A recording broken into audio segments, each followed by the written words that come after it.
please please সবাইকে অনুরোধ করছি, সবাইকে অনুরোধ করছি সাংবাদিক ভাইদের প্লিজ আপনারা করবেন না, আপনারা করবেন না, প্লিজ সাংবাদিক ভাইদের অনুরোধ করছি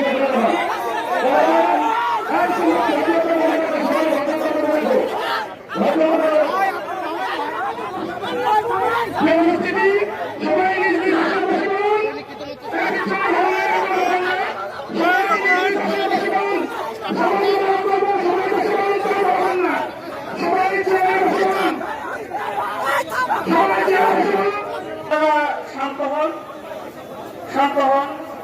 পরিবেশটা নষ্ট হয়ে গেলে সিংড়ার আপমর জনতা, আমরা যারা এখানে জোটে আছি সবারই জন্য মহাসাস